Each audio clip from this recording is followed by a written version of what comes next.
Movie की शुरुआत में हमें बताया जाता है कि 5 साल के टाइम फ्रेम में एफबीआई को 19,000 रॉबरी केसेस रिपोर्ट किए गए थे। यानी वो रॉबर्स अपने काम में फेल हुए, क्योंकि कभी न कभी एफबीआई उन्हें ढूंढ के ठिकाने लगा ही देगी। सो अगर चोरी करनी ही है तो मेक श्योर कि उसकी रिपोर्ट कोई न करे। वैसे ये वॉइस ओवर रिंगो नाम के शख्स की है, जो कि एक बैंक में अपना सेफ्टी डिपॉजिट बॉक्स एक्सेस करने आया है। इसके बाद रिंगो बताता है कि सेफ्टी डिपॉजिट बॉक्स में सेफ जैसा कुछ भी नहीं होता है, क्योंकि सेफ्टी बॉक्सेस में जो भी स्टोर्ड रहता है उसका किसी भी तरह का रिकॉर्ड नहीं रहता, और अगर उसमें से कुछ चोरी हो भी जाए तो भी बैंक और गवर्नमेंट को कोई भी फर्क नहीं पड़ेगा, क्योंकि उनके पास तो रिकॉर्ड है ही नहीं। इसके बाद रिंगो अपने सेफ्टी बॉक्स से एक टूल निकालता है, जिसकी मदद से वो बाकी सेफ्टी बॉक्सेस को खोल के उनका कीमती सामान अपने बॉक्स में डालने लगता है। साथ ही वो क्लियर करता है कि मैं हमेशा करप्ट और क्रिमिनल लोगों का ही पैसा चुराता हूँ, क्योंकि इनोसेंट्स को हर्ट करना मुझे पसंद नहीं है। इसके बाद रिंगो अपना काम खत्म करके यहाँ से निकल जाता है। लेकिन जब सेफ्टी बॉक्सेस के रियल ओनर अपने बॉक्सेस को चेक करते हैं तो वो ये देख के पगला जाते हैं कि उनके सेफ्टी बॉक्सेस तो खाली हैं। तो ऑब्वियसली वो लोग बैंक मैनेजर में उंगली करेंगे, जो उन्हें सेफ्टी बॉक्सेस का क्लॉज दिखा देगा कि आपका सामान सेफ्टी बॉक्सेस में इंश्योर्ड नहीं है, क्योंकि आप इन सब चीजों का रिकॉर्ड रखना नहीं चाहते। इसके बाद हमें मूवी का सेकंड कैरेक्टर विक नाम का लड़का दिखाया जाता है, जिसे बचपन में लगता था कि पटाखों से बुरी ताकतें दूर रहती हैं। तो वो बड़ा होकर एक डिमोलिशन एक्सपर्ट बन गया है, जो अब बैड गाइज की इलीगल ड्रग फैक्ट्रीज को उड़ाने का शौक रखता है। इसके बाद हमें मूवी की तीसरी कैरेक्टर इंट्रोड्यूस कराई जाती है, जिसका नाम वायलेट है, जिसने हाल ही में कुछ यंग गर्ल्स को एक ट्रैफिकिंग रिंग से बचाया है।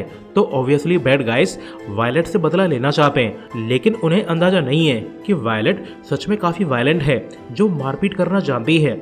और फिर हमें रिंगो की वॉइस ओवर सुनाई देती है, जिसमें रिंगो बताता है कि 1 साल पहले हम तीनों को एक इनविटेशन आया था, जिसके हिसाब से प्रिंस नाम का एक अमीर आदमी हमें हायर करना चाहता था। तो हम तीनों ने मिलकर एक टीम बनाई, जिसे द मिसफिट्स कहा जाता है। इसके बाद हमें लॉस एंजलिस के प्रिजन दिखाई जाती है, जहां से एफबीआई वाले रिचर्ड नाम के कैदी को ट्रांसफर करने वाले थे।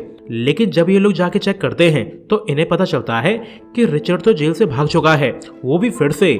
और इस बात से एफबीआई और मिस्टर स्कल्ट्स बिल्कुल भी खुश नहीं है, क्योंकि मिस्टर स्कल्ट्स एक बिलियनर है जो कि दुनिया भर में प्रिजन्स बनाता है, लेकिन रिचर्ड उसकी बनाई प्रिजन से कई बार एस्केप कर चुका है। तो ये लोग सीसीटीवी फुटेज को चेक करने लगते हैं, तो उन्हें पता चलता है कि किसी ने रिचर्ड को भागने में मदद की है। तो मिस्टर स्कल्ट्स रिचर्ड के प्रिजन में हनी को इंटरोगेट करने लगता है, लेकिन हनी उसे कुछ भी नहीं बताता। तो स्कल्ट अपने फोन से पूरे प्रिजन की लाइट ऑफ कर देता है, साथ ही वो अपने फोन से ही हनी का मुंह फोड़ देता है। तो बेचारा हनी उसे रिचर्ड का हाइडिंग स्पॉट बता देता है। इसके बाद हमें रिचर्ड दिखाया जाता है, जो कि एक क्लब में ड्रिंक्स करता हुआ किसी का वेट कर रहा था।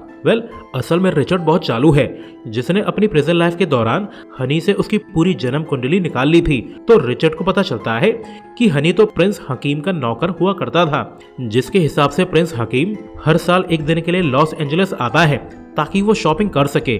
साथ ही प्रिंस हमेशा एक वॉच पहना करता है, जो कि काफी कीमती है। तो जल्द ही रिचर्ड अपने टारगेट को पहचान लेता है, और फिर वो प्रिंस के पास जाके उससे बात करने लगता है, जहां वो गलती से प्रिंस पे वाइन गिरा देता है। और फिर वो वाइन साफ करने के बहाने से प्रिंस का वॉलेट भी साफ कर लेता है। लेकिन जब वो बाहर जा रहा होता है तब प्रिंस के गार्ड्स उसे पकड़ लेते हैं, जो रिचर्ड से प्रिंस का वॉलेट लेके प्रिंस को लौटा देते हैं। जिसके बाद रिचर्ड की अच्छे से तोड़ाई होती है।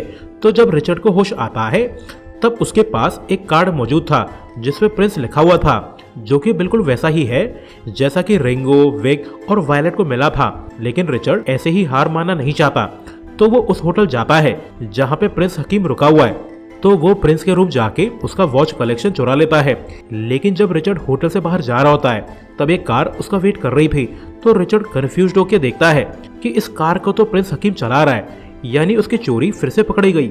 लेकिन अगले ही सेकंड रिचर्ड को एक और शॉक मिलता है, जो कि ये था कि ये बंदा प्रिंस है ही नहीं, ये तो बस एक कॉन आर्टिस्ट है जो लोगों को ठगना जानता है। साथ ही ये सभी के सामने प्रिंस बन के घूमता है, क्योंकि जिस जगह का ये प्रिंस है वो जगह एग्जिस्ट ही नहीं करती। वैसे इस बंदे ने ही रिंगो एंड गैंग को प्रिंस वाले कार्ड भेजे थे। इसके बाद रिचर्ड को पता चलता है कि हनी को प्रिजन में प्रिंस ने ही पैसे दिए थे, ताकि वो रिचर्ड को झूठी कहानी सुना के उसे प्रिजन से आजाद करवा सके, क्योंकि प्रिंस को रिचर्ड की जरूरत है। इसके बाद जल्द ही ये लोग एयरफील्ड तक पहुंच जाते हैं, जहाँ पे रिंगो, विक और वायलेट इनका वेट कर रहे थे। इसके बाद ये लोग प्राइवेट प्लेन लेके यहाँ से निकल जाते हैं, जहाँ प्लेन पे रिंगो सभी का इंट्रोडक्शन करवाने लगता है। तो रिचर्ड पूछता है कि मेरे जैसे ओल्ड मैन की तुम लोगों को क्या जरूरत पड़ गई है। तो रिंगो बोलता है कि हमने तुम्हारे बारे में काफी सुना है कि तुम बहुत ही बकवास चोर हो, जो हर बार चोरी करते हुए पकड़े जाते हो। मगर शॉकिंग पार्ट तो ये है कि तुम सभी प्रिजन से एस्केप करने में कामयाब हो जाते हो। वैसे तुमने अब तक स्कल्ट की बनाई 4 प्रिजन ब्रेक की हैं, साथ ही तुमने उसकी वाइफ के साथ भी जम के खुशियां बांटी हैं, जिस बात से स्कल्ट जरा भी खुश नहीं है। तो हमने पता लगाया है कि इस बार स्कल्ट तुम्हें पकड़ने के बजाय तुम्हें मारना चाहता है। वैसे हम सभी का टारगेट भी स्कल्ट है, जो कि एक बिजनेस टाइकून है जिसने प्रिजन बना के बहुत पैसा कमाया है। मगर इतने पैसे से भी उसका पेट नहीं भरा। उसने मिडल ईस्टर्न टेररिस्ट ऑर्गेनाइजेशन के साथ हाथ मिला लिया है। तो ये सब जानकर रिचर्ड काफी कंफ्यूज्ड है। तो रिंगो बताता है कि स्कल्ट की एक प्रिजन में जेसन विक नाम का आदमी कैद था, जिसे उसने सीक्रेटली आजाद कर दिया है। एंड सरप्राइजिंगली ये जेसन विक अबू हिरावी नाम के आदमी का सेकंड इन कमांड है, जो कि मिडल ईस्ट की सबसे बड़ी टेररिस्ट ऑर्गेनाइजेशन का लीडर है। यानी उस ऑर्गेनाइजेशन के साथ स्कल्ट की काफी अच्छी जम रही है। तो ये सब सुनकर रिचर्ड कहता है कि तुमने ये बातें मिलिट्री और सीआईए को बतानी चाहिए, न कि मुझे, क्योंकि मैं ऐसी किसी भी जगह जाना नहीं चाहता जहां मेरी जान को खतरा हो सकता है। तो रिंगो बताता है कि जहां पे हम जा रहे हैं वहां पे $मिलियन का गोल्ड मौजूद है। तो बिना हेजिटेशन के रिचर्ड इनका ऑफर एक्सेप्ट कर लेता है। तो वायलेट एक्सप्लेन करती है कि टेररिज्म के लिए बहुत सारे पैसों की जरूरत होती है, जो कि ट्रेसेबल होता है। तो ये लोग अपने पैसों को गोल्ड में एक्सचेंज कर लेते हैं। साथ ही ये बैड गाइज अपने गोल्ड को एक स्पेशल जगह पर रखते हैं, जहां पे ज्यादातर लोग जाना नहीं चाहते।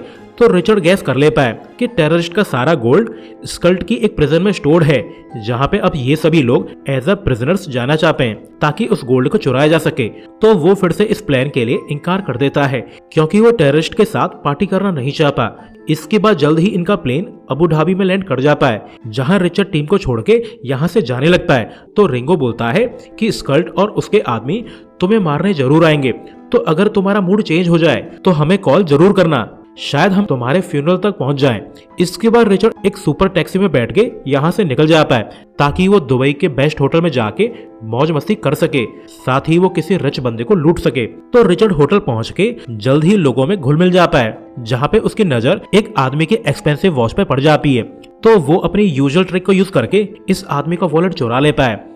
लेकिन जब वो यहाँ से गायब होने वाला था, तब रिचर्ड से एक खूबसूरत लड़की टकरा जाती है, जिसके बाद रिचर्ड नोटिस करता है कि उसके पॉकेट में चुराए हुए वॉलेट के बजाय एक लेडीज पर्स मौजूद है। तो रिचर्ड उस लेडी का पीछा करने लगता है, जो रिचर्ड की ही तरह उस रिच आदमी को बेवकूफ बना रही थी। तो रिचर्ड यहाँ आके इस लेडी की ट्रिक को इंटरप्ट कर देता है। इसके बाद हमें पता चलता है कि इस लेडी का नाम होप है, जो कि असल में रिचर्ड की बेटी है, और वो अपने पिता की ही तरह मास्टर थीफ है। साथ ही अब ये दोनों कई साल बाद मिले हैं। तो बाप बेटी एक दूसरे को देख के काफी खुश हैं। इसके बाद अगले दिन रिचर्ड मिसफिट टीम के पास पहुंच जाता है और कहता है कि मैं तुम लोगों के साथ काम करने के लिए तैयार हूं, मगर मुझे चोरी का 50% माल चाहिए। जिस पे वायलेट कहती है कि ये तो इम्पॉसिबल है, क्योंकि हम चोरी किए गए पैसों को गरीबों और जरूरतमंद लोगों में बांटने वाले हैं, ताकि वो अच्छी लाइफ जी सकें। तो ये सुन के रिचर्ड जोर जोर से हंसने लगता है। साथ ही वो मिसफिट्स के साथ काम करने के लिए साफ इनकार कर देता है, ये कहते हुए कि मैं कोई अच्छा इंसान नहीं हूँ जो लोगों की भलाई करूँ। मैं चोरियां करता हूँ सिर्फ अपने लिए। वैसे भी तुम्हें तो ये भी पता नहीं है कि जो इन्फो तुमने अभी तक कलेक्ट की है वो जेन्युइन भी है या नहीं। लेकिन तभी यहाँ पे होप आ जाती है, जो रिचर्ड को बताती है कि ये इन्फो मैंने ही इन्हें दी है। तो रिचर्ड शॉक्ड होकर बोलता है कि तुम इन टेररिस्ट के चक्कर में क्यों पड़ रही हो, तुम ये सब बातें अथॉरिटीज को क्यों नहीं बताती, वो लोग स्कल्ट के खिलाफ एक्शन ले सकते हैं। जिस पे वायलेट कहती है कि ये सब हमने ट्राई कर लिया है, पर अथॉरिटीज को हमारी बातों पे भरोसा नहीं है, या उन लोगों को स्कल्ट ने खरीद लिया है। तो रिचर्ड अपनी बेटी के खातिर मिसफिट्स का पार्ट बन जाता है। साथ ही वो टीम के साथ रॉबरी प्लान बनाने लगता है कि सबसे पहले हमें उस प्रिजन का ब्लूप्रिंट चाहिए होगा। साथ ही हमें ये भी पता लगाना होगा कि प्रिजन में वॉल्ट किस जगह पे मौजूद है। तो ये लोग प्रोजेक्टर पे प्रिजन का स्ट्रक्चर और ब्लूप्रिंट्स स्टडी करने लगते हैं, जहां काफी देर ध्यान देने पे टीम को पता चलता है कि प्रिजन में लॉन्ड्री सिस्टम है ही नहीं, बल्कि प्रिजन में लॉन्ड्री सिस्टम की जगह पे वॉल्ट बनाई गई है, जिसे फिर लॉन्ड्री सिस्टम की तरह डिस्गाइज कर दिया गया है। इसके बाद ये लोग जर्गिस्तान की तरफ चल देते हैं, वो भी ऊंट पे बैठ के। जहाँ पे स्कल्ट की वो प्रिजन मौजूद है। और ये सीन कुछ ज्यादा ही गजब लग रहा था। नेक्स्ट डे ये लोग जर्गिस्तान पहुंच जाते हैं, जहाँ से ये लोग अलग अलग हो जाते हैं ताकि ये डिफरेंट होटल में स्टे कर सकें। नेक्स्ट डे ये लोग अपने सीक्रेट बेस में इकट्ठा हो जाते हैं, जहाँ रिचर्ड बोलता है कि गोल्ड काफी भारी होता है, तो अगर हम गोल्ड चुरा भी लें तो उसे लेके भागने के लिए हमें कोई व्हीकल चाहिए होगा, और अगर हम गोल्ड लेके भागने में कामयाबी हो जाएं तो हमें इस कंट्री से बाहर निकलने के लिए कोई ट्रांसपोर्ट चाहिए होगा, क्योंकि मैं ऊंटों पे बैठ के गोल्ड को ले जाना नहीं चाहता। तो प्रिंस भरोसा दिलाता है कि ये काम मेरे लिए काफी आसान है, आखिर मैं एक कंट्री का प्रिंस जो हूँ। ऑब्वियसली वो फिर से अपने ट्रिक को यूज करने वाला है। इसके बाद रिचर्ड कहता है कि हम वॉल्ट में ड्रिल नहीं कर सकते, हमें वॉल्ट को बॉम्ब से उड़ाना होगा।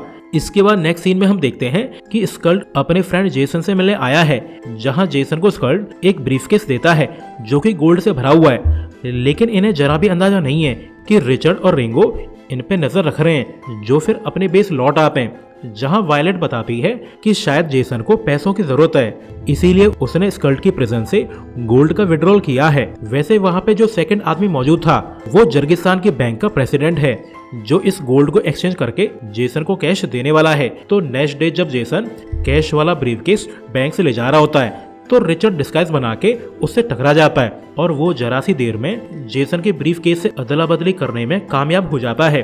तो जब जेसन अपने बॉस अबू को ब्रीफकेस दिखाता है तो उसकी चटक जाती है, क्योंकि इसमें कैश के बजाय बुक्स हैं। तो अबू जेसन को मार डालता है, और फिर वो स्कल्ट को कहता है कि तुमने जो ब्रीफकेस भेजा है उसमें गोल्ड नहीं है, यानी बीच में किसी ने चोरी की है। लेकिन इस बात पे स्कल्ट ज्यादा ध्यान नहीं देता।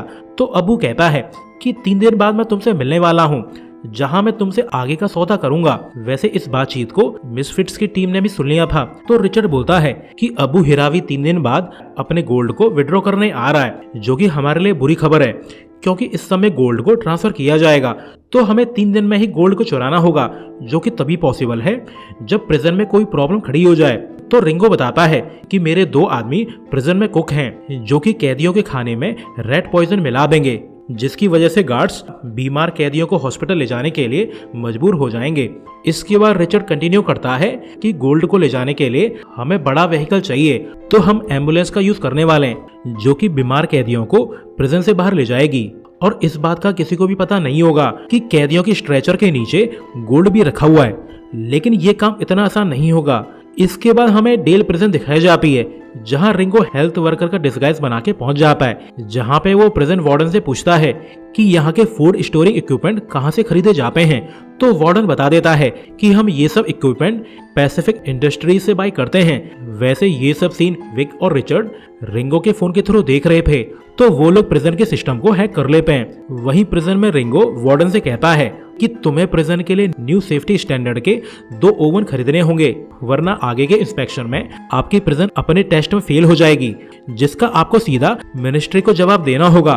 तो हार मान के वार्डन पैसिफिक इंडस्ट्रीज को कॉल लगाने लगता है ताकि वो ओवन का ऑर्डर लगा सके। वैसे ये कॉल रिचर्ड इंटरसेप्ट कर लेता है, जो वार्डन को एश्योर करता है कि जल्द से जल्द प्रिजन में ओवन डिलीवर कर दिया जाएगा। इसके बाद थोड़ी ही देर में रिचर्ड और वेक ओवन लेके यहाँ पे पहुंच जाते हैं, जो फिर किचन में इस ओवन को इंस्टॉल करने लगते हैं। लेकिन यहाँ पे हमें क्लियर होता है कि इन मशीन में तो टीम के इक्विपमेंट्स मौजूद हैं जो चोरी में काम आने वाले हैं।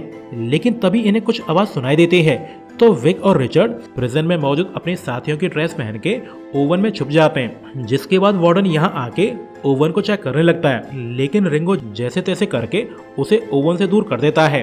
साथ ही वो गोल्ड वाली वॉल्ट का एक्सेस कार्ड वार्डन की पॉकेट से चुरा के अपने साथियों को दे देता है।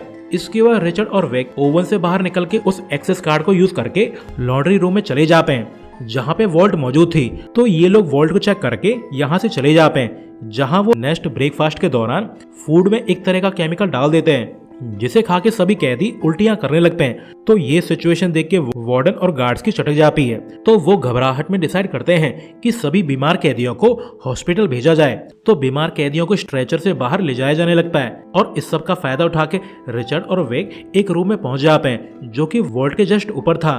तो ये लोग अपनी ड्रिलिंग मशीन से फर्श में छेद करने लगते हैं, जिससे थोड़ी ही देर में ये लोग एक होल करने में कामयाबी हो जाते हैं, जो सीधा वॉल्ट रूम तक आर पार हो चुका था, जिसमें खूब सारा गोल्ड रखा हुआ है। तो ये लोग एक गैस सिलेंडर से पाइप को कनेक्ट करके उसे होल से वॉल्ट तक पहुंचा देते हैं, जहां वो सिलेंडर की गैस को वॉल्ट में भेजने लगते हैं। तो सिलेंडर खाली होने पे वेक उस होल के थ्रू जलती हुई माचिस अंदर डाल देता है, जिससे वॉल्ट में जोरदार धमाका होता है। लेकिन इस धमाके पे कोई भी ध्यान नहीं देता, क्योंकि इसी समय बैंक के बाहर भी एक ब्लास्ट हुआ था, ताकि वो वॉल्ट वाले ब्लास्ट के नॉइज को कवर कर सकें। वहीं विक वॉल्ट में जाके सीसीटीवी से छेड़छाड़ कर देता है, ताकि उनकी चोरी के बारे में किसी को भी पता न चले। वहीं इतने सारे वियर्ड इंसिडेंट को एक साथ होता हुआ देख के स्कल्ट को शक हो गया था कि कुछ तो गड़बड़ है, तो वो सीसीटीवी को चेक करने लगता है। लेकिन जब वो वॉल्ट की फुटेज को चेक करता है तो उसका शक और भी ज्यादा बढ़ जाता है। तो वो फुटेज को जूम करने के लिए कहता है, लेकिन फुटेज जूम नहीं होती। तो स्कल्ट को यकीन हो जाता है कि कोई वॉल्ट से गोल्ड चुराना चाहता है। तो वो अपने ठग्स के साथ वॉल्ट की तरफ जाने लगता है। लेकिन जब वो वॉल्ट पहुंचता है तो वो ये देख के दंग रह जाता है कि वॉल्ट तो खाली है, ना तो यहाँ पे गोल्ड है और न ही उसे चुराने वाले रॉबर्स, क्योंकि वो तो अब तक यहाँ से रफू चक्कर हो गए थे। तो मिस्टर स्कल्ट्स जल्दी से पूरी प्रिजन को सील करने के ऑर्डर दे देता है। लेकिन जब वो गैलरी से बाहर जा रहा होता है तब उसके सामने से रिचर्ड और वेक स्ट्रेचर ले जा रहे थे। लेकिन तभी एक गोल्ड बार स्ट्रेचर से नीचे गिर जाती है, जिसे स्कल्ट देख लेता है। तो उसे समझ में आ जाता है कि रॉबर्ट्स स्ट्रेचर्स के थ्रू गोल्ड को बाहर ले जा रहे हैं, पर वो कुछ कर पाता। उससे पहले ही रिचर्ड एंड गैंग प्रिजन से बाहर जा चुके थे। तो अब स्कल्ट काफी ज्यादा घबराया हुआ है। इसके बाद स्कल्ट को उसके आदमी का कॉल आता है, जो बताता है कि हमने रिचर्ड की बेटी को ढूंढ के उसे कैप्चर कर लिया है। तो ये सुन के स्कल्ट की जान में जान आ जाती है। वहीं पुलिस वाले एम्बुलेंस और स्ट्रेचर्स को चेक करने लगते हैं, पर इन्हें यहाँ पे गोल्ड नहीं मिलता। तो ये जान के स्कल्ट काफी शॉक्ड है। लेकिन तभी उसके सामने से एक रेड कार आ जाती है, जिसे देख के स्कल्ट को शक होने लगता है। तो वो इस गाड़ी का पीछा करने लगता है। एंड यस, उसका शक सही था। इस गाड़ी को प्रिंस चला रहा है, जो अपनी गाड़ी को रोड से उतार लेता है। आखिर उसकी गाड़ी ऑफ रोडिंग के लिए बनी हुई है। इसके बाद स्कल्ट के ठग्स भी अपनी गाड़ियां लेके आ जाते हैं, जो प्रिंस की गाड़ी का पीछा करने लगते हैं। इसके बाद जल्द ही प्रिंस अपने प्राइवेट प्लेन तक पहुंच जाता है। लेकिन स्कल्ट और उसका गैंग भी यहाँ तक आ चुके थे, जो फोर्सफुली प्रिंस की गाड़ी को चेक करने लगते हैं। लेकिन ये गाड़ी भी खाली है। तो ये देख के स्कल्ट काफी शॉक्ड है। तो हमें फ्लैशबैक में दिखाया जाता है कि रॉबर्ट्स गोल्ड को प्रिजन से बाहर लाए ही नहीं थे। उन्होंने तो गोल्ड को मेल्ट करके एक ईगल स्टैचू बना दिया था, जिसे फिर वो पेंट करके प्रिजन से बाहर ले गए थे, जिसपे पुलिस वालों का और गार्ड्स का जरा भी शक नहीं हुआ। आखिर करते भी कैसे, वो तो गोल्ड को ढूंढ रहे थे ना। वहीं स्कल्ट टीम पे गुस्सा होके गन तान देता है। लेकिन तभी कुछ गार्ड्स यहाँ पे आके स्कल्ट को घेर लेते हैं। ये गार्ड्स प्रिंस ने हायर किए थे। आखिर वो एक फेक प्रिंस है, जो रियल होने का नाटक कर रहा है। तो घबरा के स्कल्ट अपने आदमियों को कॉल करता है कि रिचर्ड की बेटी को मार दो। तो जब ठग्स होप को मारने वाले थे, तब हमें पता चलता है कि ये तो होप के बजाय वायलट है, जो ब्लैक विडो की तरह अपना स्टाइलिश वायलेंस दिखाने लगती है, जिससे वो इन ठग्स को ठिकाने लगा देती है। यानी अब ये लोग रॉबरी करने के बाद सेफ एंड साउंड निकल चुके हैं। लेकिन तभी एक ट्विस्ट आता है। जिस वैन में गोल्ड से बनी हुई मूर्ति रखी हुई होनी चाहिए थी, उसमें फेक मूर्ति निकलती है। साथ ही रिचर्ड का अता पता भी नहीं है। तो सभी को लगता है कि रिचर्ड अकेले ही सारा गोल्ड लेके भाग गया है। लेकिन तभी एक वेयर हाउस का डोर ओपन होता है, जहाँ पे रिचर्ड और गोल्डन ईगल मौजूद था। तो उसे देख के होप काफी खुश है। इसके बाद टीम की मस्त लाइफ चालू हो जाती है। और फिर हमें न्यूज रिपोर्ट दिखाई जाती है कि किसी एनोनिमस पार्टी ने यूनिसेफ के चिल्ड्रन फंड के लिए लार्जेस्ट फंड डोनेट किया है। और इसी सीन के साथ ये मूवी एंड हो जाती है। सो अभी के लिए good bye, thanks for watching.